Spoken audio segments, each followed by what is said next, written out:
India முழுவதும் தற்போது அதிகம் பேசப்படும் ஒரு வார்த்தையாக மாறியுள்ளது. ரீநீட் என்ற ஹேஷ்டேக்கும் தேசிய அளவில் ட்ரெண்ட் ஆகி வருகிறது.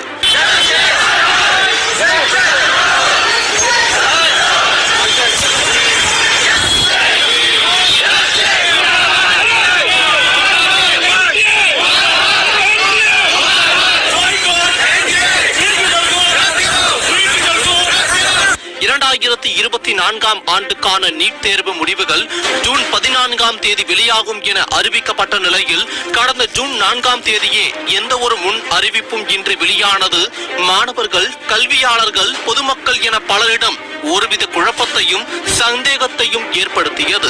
கடந்த 2022ஆம் ஆண்டு நீட் தேர்வில் முழு மதிப்பெண்கள் பெற்ற மாணவர்களின் எண்ணிக்கை 0 மட்டுமே. அதேபோல் கடந்த ஆண்டு தேசிய அளவில் முழு மதிப்பெண்கள் எடுத்த மாணவர்களின் எண்ணிக்கை 2 மட்டுமே. ஆனால் நடப்பாண்டான 2024இல் மட்டும் 67 மாணவர்கள் முழு மதிப்பெண், அதாவது 720க்கு 720 மதிப்பெண்கள் பெற்று தேர்ச்சியானது எப்படி? அதிலும் ஒரே தேர்வு மையத்தில் இருந்து 8 மாணவர்கள் முழு மதிப்பெண்கள் பெறுவது எப்படி சாத்தியமாகும் என்று கல்வியாளர்கள் உட்பட பலரும் கேள்வி எழுப்பி வருகின்றனர்.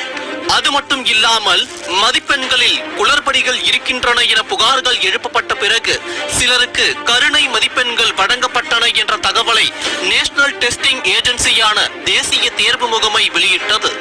இவையெல்லாம் சந்தேகங்களை எழுப்புவதாகவும் வெளிப்படைத்தன்மை இல்லை எனவும் பலர் குற்றம் சாட்ட தொடங்கினர்.